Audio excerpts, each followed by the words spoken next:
Okay. आज हम new topic के बारे में डिस्कस करेंगे।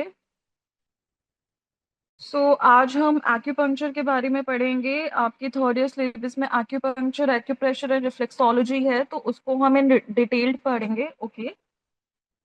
तो किसी को पता है व्हाट इज एक्यूपंक्चर और एक्यूप्रेशर और रिफ्लेक्सोलॉजी? होता क्या है ये, इसके पीछे का साइंस क्या है, कुछ भी? Ma'am, acupuncture and acupressure Chinese एक प्रैक्टिस है जिसमें हम्म। कि बॉडी बॉडी में हमारे पर्टिकुलर पॉइंट्स होते हैं, जो कि नो हम्म। जहाँ पर उस पॉइंट को प्रेस करने से पर्टिकुलर उस ऑर्गन को रिलीफ मिलता है। ऑर्गन से रिलेटेड कोई भी प्रॉब्लम हो, डिजीज हो, उसमें हेल्प मिलती है। और प्रेसिंग के टेक्निक्स होती हैं। पंक्चर में पंक्चरिंग होती है, प्रेशर में थंब से, और या तो वो नीडल होती है उससे करते हैं। And reflexology is a foot reflexology, जो हमारे शरीर के सारे तंत्र होते हैं वो फुट प्लांटर में होते हैं और पाम में होते हैं।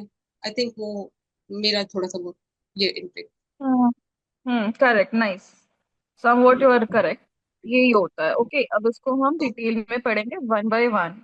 हाँ, कुछ कहना है? चलो ठीक है।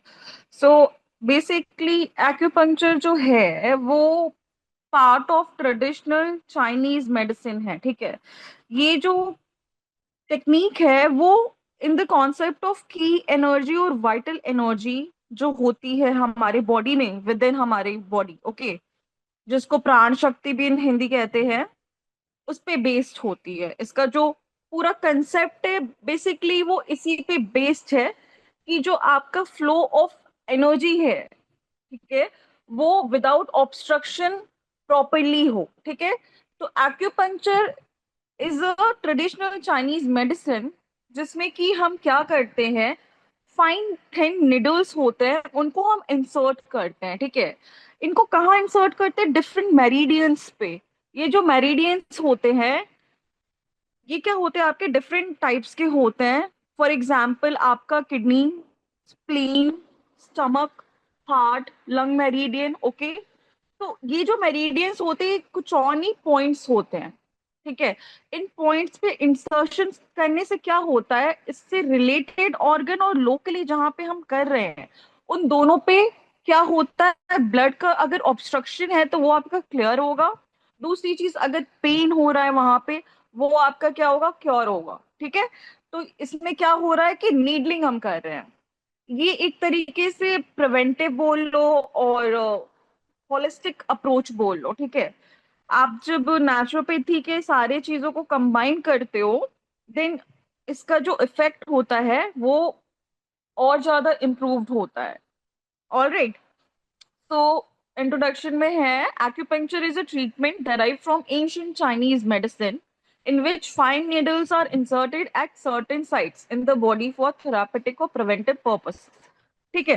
मीन्स की पतले निडल्स होते हैं, ठीक, जिनका जो साइज होता है वो वैरी करता है, स्मॉल और लार्ज होते हैं, 0.22 mm और भी होते हैं, ठीक है।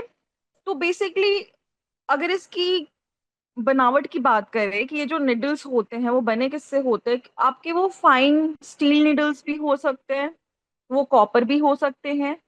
जो एंशियंट प्रैक्टिशनर्स हैं, एक्यूपंक्चरिस्ट हैं, वो गोल्ड भी यूज करते हैं। Not always, but some of them use, जो बहुत काफी टाइम से ये करते आ रहे, बिकॉज ये बेसिकली चाइनीज सिस्टम है। तो वहां पे ये बहुत ही, आप कह लो कि वास्ट वे में यूज होता है। सो डिफरेंट निडल्स होते हैं, there are different types of needles, and उनके अपने अपने हेल्थ बेनिफिट्स होते हैं। और साइजेस, जैसे मैंने बोला कि साइजेस भी वैरी करते हैं। तो डिपेंड करता है कि इंजर्शन हम कर कहाँ पे रहे हैं, ठीक है। Insertion can be on your head, can be on your cervical region, lumbar region, stomach, आपके आर्म्स हो गए, आपके लेग्स हो गए, ठीक है। It could be anywhere, but ये डिपेंड करता है कि किस मेरिडियन पे हमें लगाना है disease wise. All right. So आप ये देख रहे हो, ये जो सोल्स हैं उस पे ये हमारे पूरे के पूरे अकॉर्डिंग टू रिफ्लेक्सोलॉजी ऑर्गन्स हैं, ठीक है। मीन्स कि अगर हम यहाँ पे नीडलिंग कर रहे हैं या फिर यहाँ पर हम प्रेशर दे रहे हैं तो क्या होगा, स्टिमुलेशन होगा उस रिलेटेड ऑर्गन का। ओके, तो उससे क्या होगा, हेल्थ बेनिफिट्स हमें मिलेंगे। जैसे कि आप देखो, जो हमारे टो है वहां पे क्या दिया हुआ है, आपका नोज है, राइट सेरेब्रम है, आपका पूरा का पूरा हेड, ठीक है, एंजियोमेटोसिस है, लेफ्ट सेरेब्रम है, ठीक। उसी तरह आपके अलग अलग जितने फिंगर्स हैं वहां पे आई, ईयर, आपका ट्रापीजियस हो गया, मसल जो होता है, लंग ब्रोंकस हो गया, शोल्डर हो गया, लिवर हो गया, ये सारी चीजें हैं। नीचे आपका हेमेटोइडियालिस है, जेनिटेलिया है, ठीक है, कॉक्सीजियल बोन हो गया, ब्लैडर हो गया, एक्सेट्रा। तो इस इमेज में हम ये देख रहे हैं कि डिफरेंट डिफरेंट ऑर्गन्स जो प्लांटर सरफेस है वहां पर सिचुएटेड है, वहां पे लोकेटेड है। विच मीन्स कि जब हम नीडलिंग करेंगे तो इससे अफेक्ट उसके एसोसिएटेड ऑर्गन पे जाएगा। ओके, अब इसकी थ्योरी की बात करें तो ट्रेडिशनल एक्यूपंक्चर जो है वो किस बिलीफ पर है, वो लाइफ फोर्स, प्राण शक्ति या की एनर्जी के बिलीफ पे है, जो कि मैंने बताया। और ये जो आप स्पेरिकल इमेज देख रहे हो, ये और कुछ नहीं, यिन एंड यांग है, ठीक है। Male and female energy, just like हमारे योगा में पुरुष और शक्ति, ठीक है, ये एनर्जी होती है ना। उसी तरह चाइनीज मेडिसिन में बात करी तो वहां पे यिन एंड यांग एनर्जी होता है। उसी एनर्जी के हिसाब से ऑर्गन्स और आपके मेरिडियंस हैं, ठीक है, और उसकी क्वालिटीज है। ओके, एक मोर काल्मर है, दूसरा मोर स्ट्रॉन्ग है, ठीक है। एक सन को डिनोट करता है, दूसरा मून को डिनोट करता है। इसी तरह उसके अलग अलग फीचर्स हैं। और आप देख रहे होंगे कि इसमें पूरे पॉइंट्स दिए हुए हैं आपके, ठीक है। Anterior, posterior, dorsal and ventral, आपका जो सरफेस है उस पे आपके पूरे पॉइंट्स दिए हुए हैं। तो ये सारे एक्यूपंक्चर और एक्यूप्रेशर पॉइंट्स है आपके, और कुछ नहीं है, ठीक है।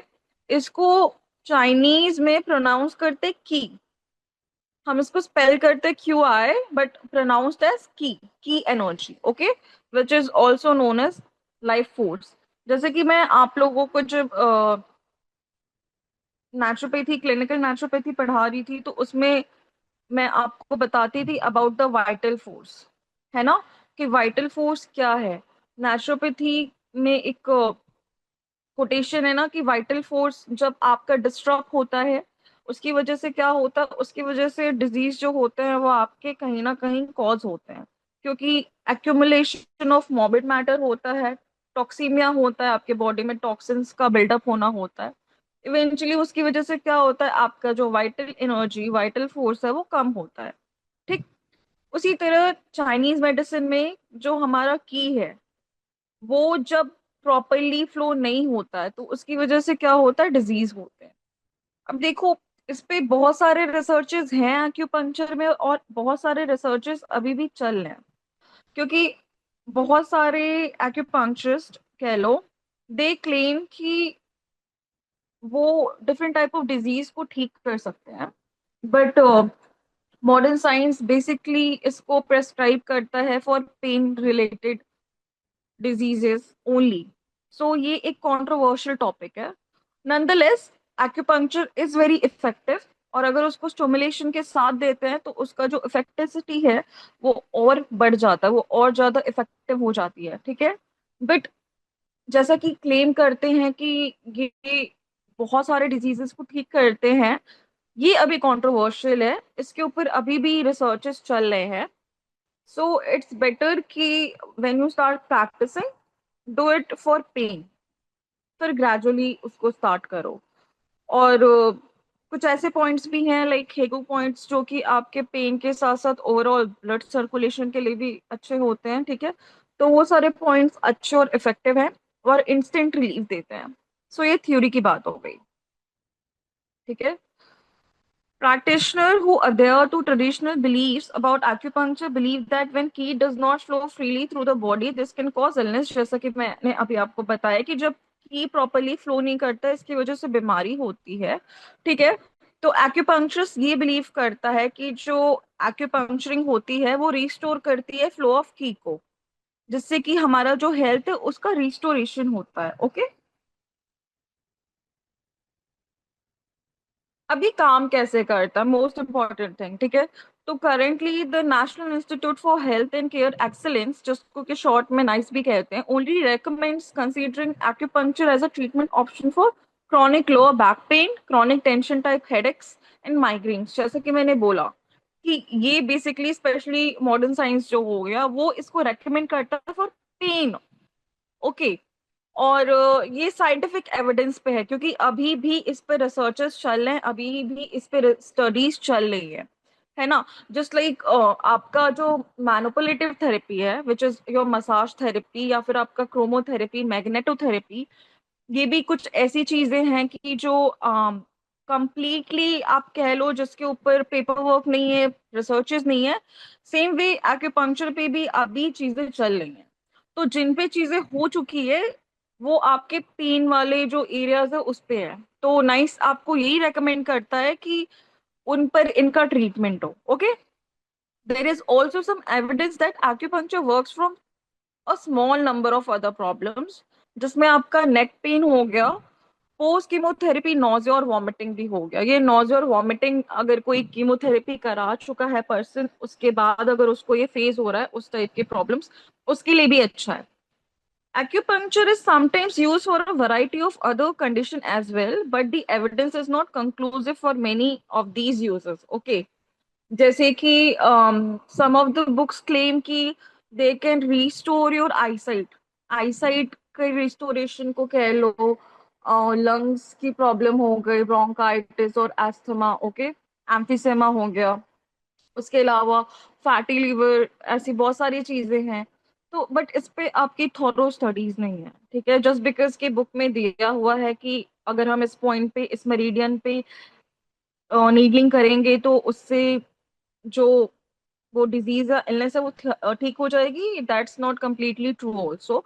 बट हाँ, अगर हम इसको कंबाइंड वे में पेशेंट को देते हैं अपार्ट फ्रॉम एक्यूपंक्चर, आप अगर नेचुरोपैथी के और भी ट्रीटमेंट देते हो and most importantly diet therapy भी चलाते हो, then this is going to work really good.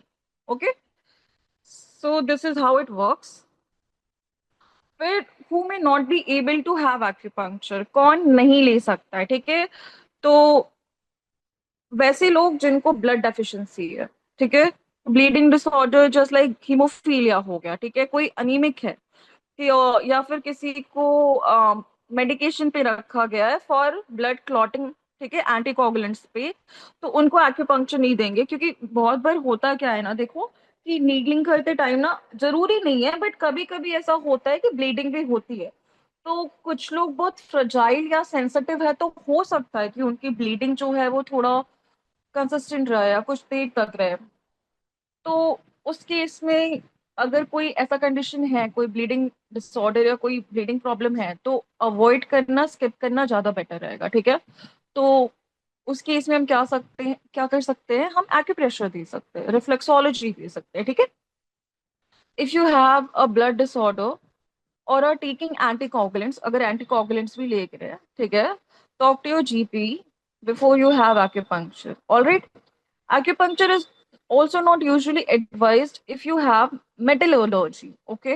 Because जो needles use कर रहे हैं are basically made up of metals, ठीक है? Or an infection. So your infection can be if you're having eczema, if you're having blood infection, ठीक है? Psoriasis हो गया, etc. तो वहां पे you cannot use it. Even in the case of your cystic acne, ठीक है? ये सारी चीजें नहीं करेंगे, क्योंकि फेस नीडलिंग भी होती है। If someone is suggesting you कि फेस पंक्चरिंग से ब्लड फ्लो बढ़ जाएगा, तो जिसकी वजह से अगर किसी को सिस्टिक एक्ने की प्रॉब्लम हो ठीक हो जाएगी, नो। ठीक है। So always go through the proper paperwork, researches, then follow it on your own.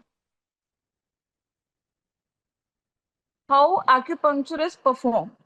Typically, an initial acupuncture session will involve an assessment of general health, a medical history, and a physical examination, followed by insertion of acupuncture needles. ठीक है। तो अगर कोई भी patient आ रहा है और उसका अगर हिस्ट्री आप ले रहे हो, वो उसका चीफ कंप्लेन अगर ये है कि उसको 3 दिन से 4 दिन से या फिर काफी टाइम से पेन है, ठीक है, नी पेन हो गया, ठीक है, काफ मसल्स में अगर पेन है, शोल्डर पेन है, सर्वाइकल की प्रॉब्लम है, लंबर की प्रॉब्लम है, एक्सेट्रा, ठीक है, तो उसके अलावा उसकी पास्ट हिस्ट्री के बारे में भी जानेंगे, ठीक है, और ड्रग्स हिस्ट्री भी लेंगे, किस मेडिकेशन पे वो है, उसके बाद हम इंसर्शन करेंगे।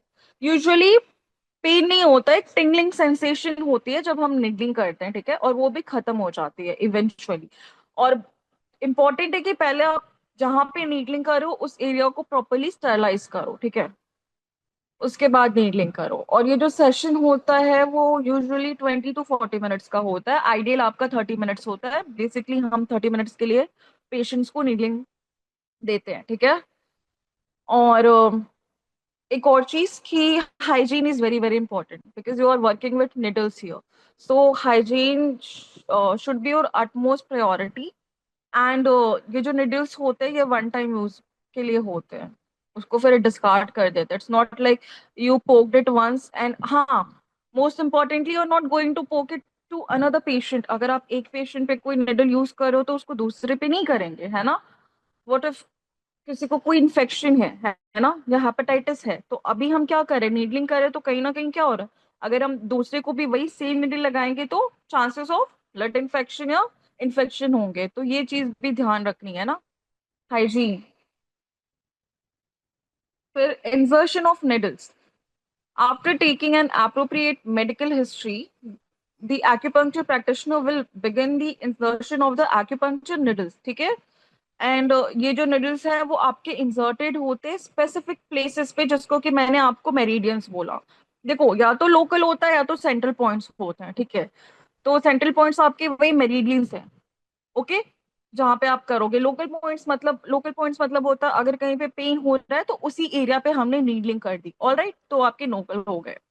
तो स्पेसिफिक प्लेसेस पे हम क्या करते हैं, नीडलिंग करते हैं, ठीक है। तो इस पर्टिकुलर पिक्चर में आप देख सकते हो कि जो नीडलिंग है वो बेसिकली इस आपके हेड पोर्शन पे दे रहा है, ठीक है। तो ये for migraine, for sinusitis, for headache, ये पॉइंट अच्छा होता है, ओके।